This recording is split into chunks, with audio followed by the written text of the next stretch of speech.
It's a lovely day.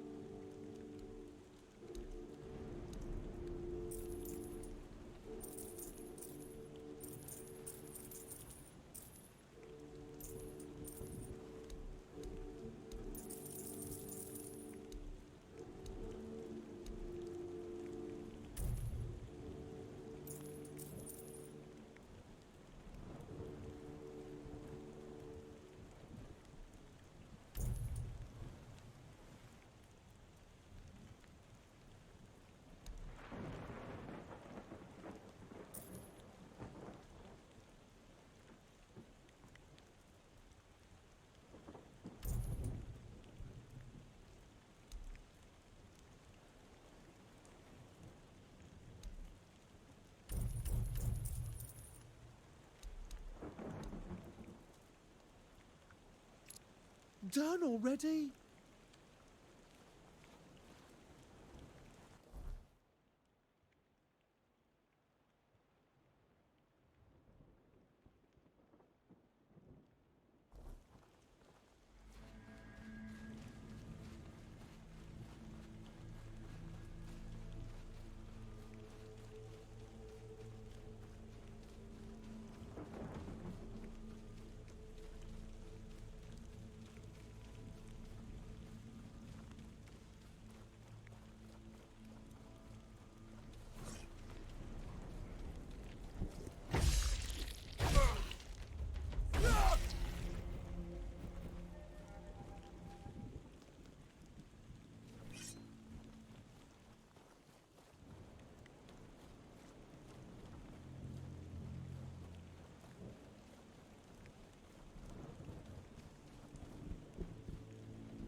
What's happening? In the name of the All Mother, what are you doing? I could have stabbed you. Wait, I haven't seen you before.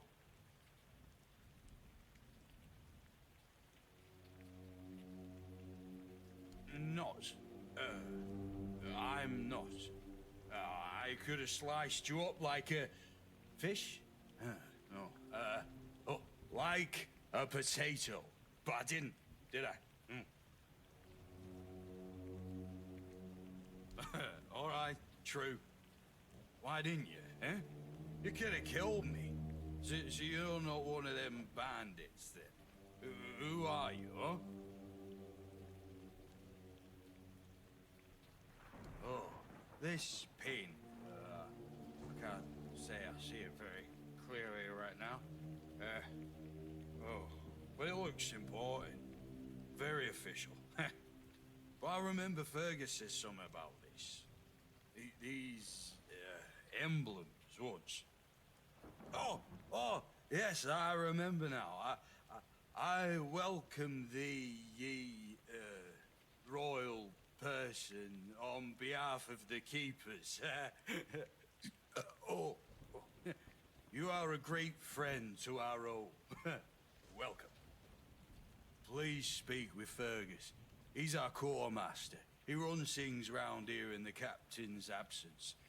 He'll greet thee properly. Have a pleasant rest of the day. Open it up, boys!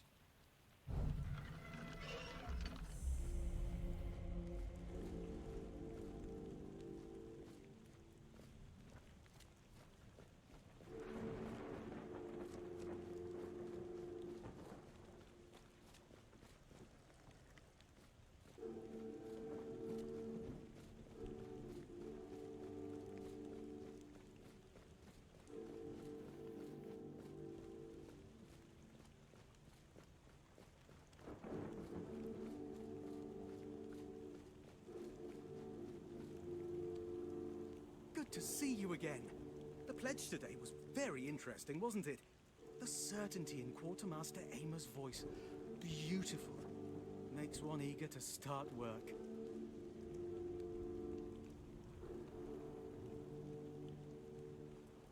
So, what do you need this time?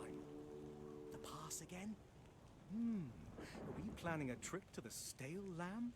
Hey, not this time, my friend. I've run out of ink. I'm waiting for a delivery. Steward Orla will let me know when more arrives. In the meantime, I need to ask you for a favor. So, you in? For the sake of our long friendship? I guess you still haven't sobered up, huh? The Stale Lamb. You know, the tavern in the village below the keep. It's run by Ron. Truly a great place. I hope they're not planning to close it down. Oh, they wouldn't do that, right?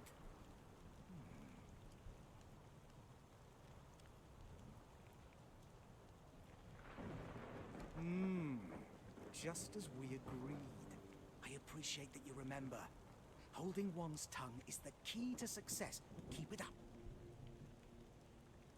You do know it needs to stay between us. Do you understand? Say you understand. Fantastic. So, here's the thing. On a recent night out at Ron's, it seems I may have left some sensitive documents at the bar. Documents, with Captain Fergus' seal. But not necessarily sealed by him. You know what I mean. I can't really go there right now. Could you get them back for me? I'm sure it won't be too much of a problem. Splendid! When you have the documents, meet me at the third crowing of the rooster. Or just find me. I'll be around.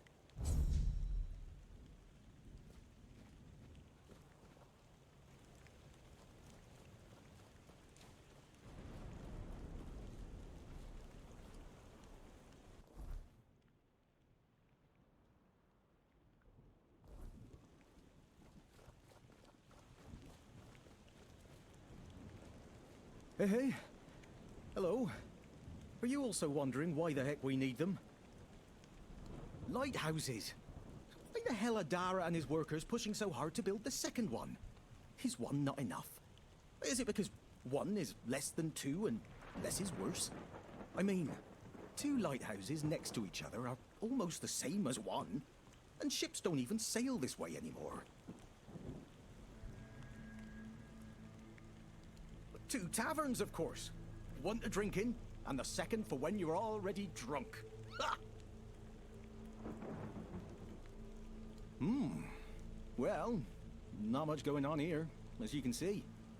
Things have been a bit different lately, due to the refugees. One was even hanged for theft. But I can't say much more, as I wasn't there. If you're interested in the horns, you should visit our museum. You'll learn more about that fella, Swal, or whatever his name is. What do I think? As long as they follow the rules, they can stay. And if they don't, then they can hang. That's all. Folks are saying that there's some other group, probably more dangerous, not so far from here. If they come closer, well, that wouldn't be too good. It's boring. But at least you don't have to pay to enter. But almost nobody goes there anyway. Why would they? The waters are treacherous, so no ships. Storms and the weirdness are a deadly combination. Besides, who'd have the time to build or repair them? There are enough problems on the island. We don't need more. You can stay here and serve. Sit in the tavern, drink and eat something. If you're looking for an adventure, you'll have to go elsewhere. There's things happening out in the world. But, you know something? Here in the south, everything happens late. It's a big world out there, and a small one right here.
medicine for my father. Let me through.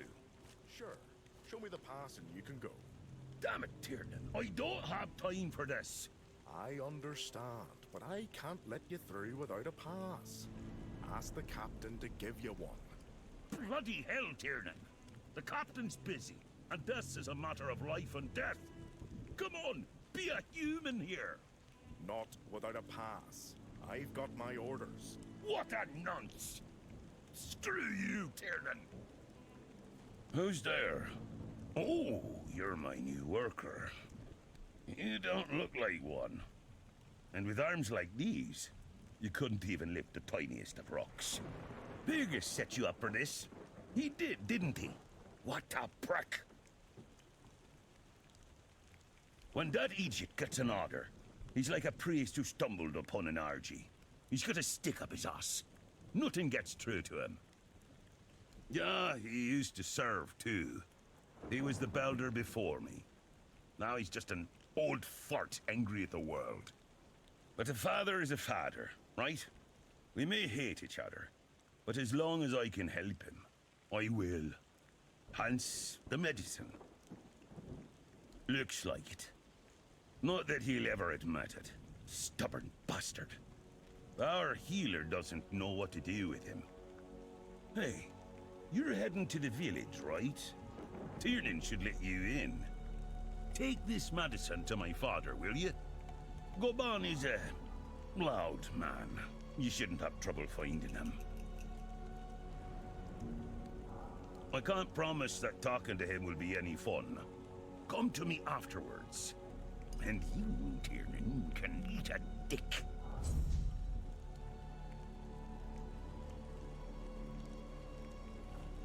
If you want to enter the village, I need to see your pass.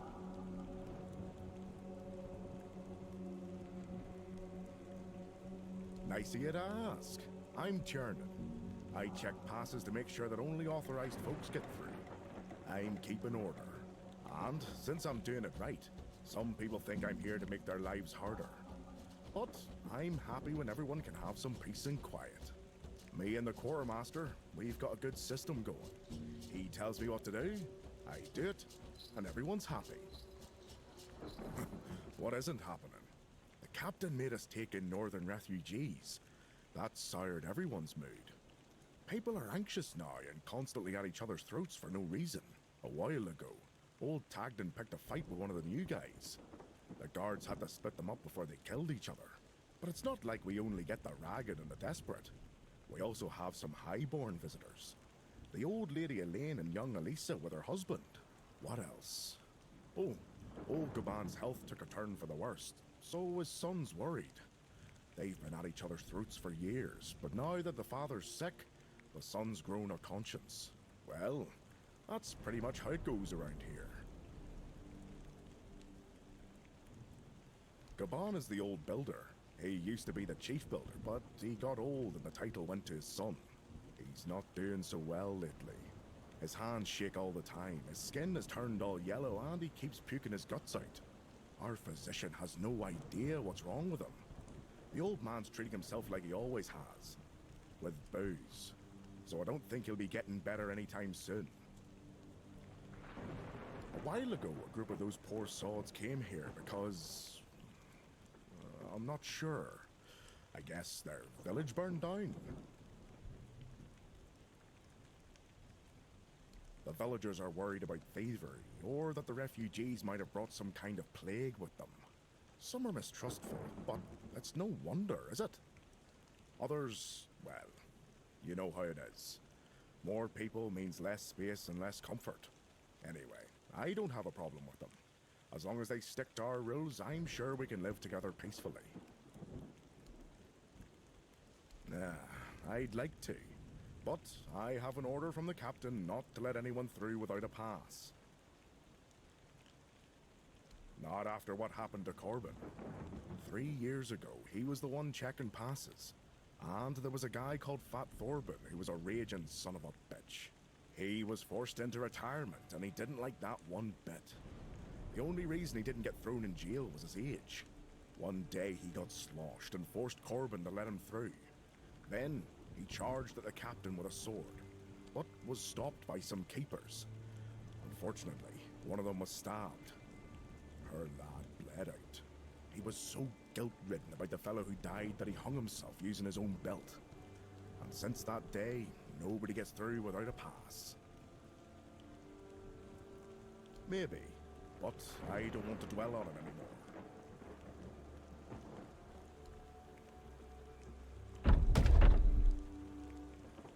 Thank you.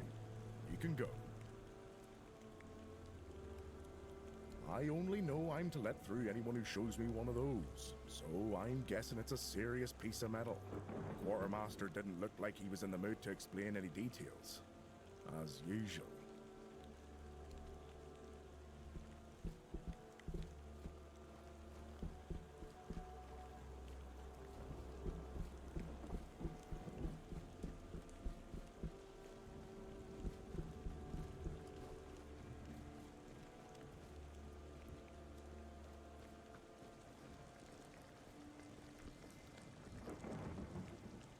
Do you need help settling in, dear? This isn't the best day to start a new life in this place, but we don't always get to choose, do we?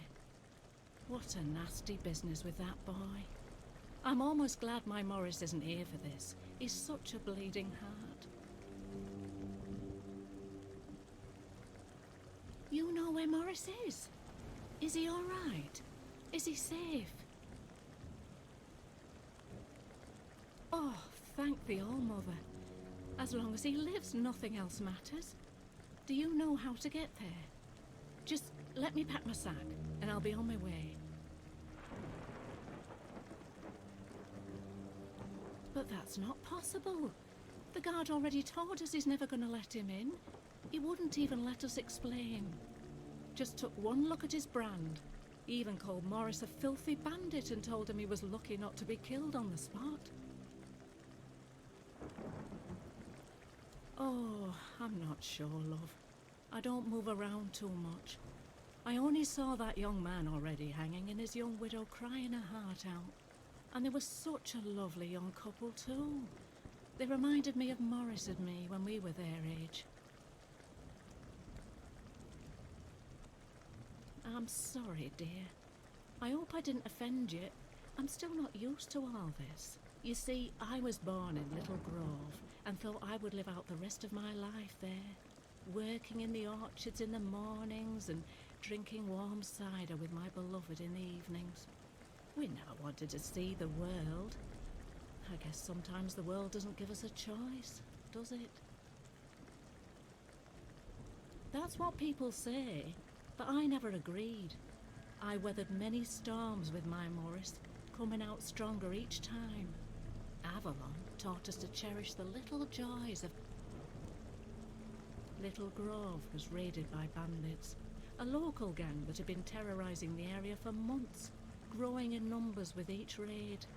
Their leader, Bald Kate they called her, somehow got hold of a branding iron used to mark outlaws. After pillaging a village, she'd brand some men and women of her choosing. That way, Kate made sure nobody would ever help them, and that they'd have no choice but to turn to her if they wanted to survive. My Morris used to be a skilled tanner. I guess that's why she picked him. But we decided to try our luck elsewhere.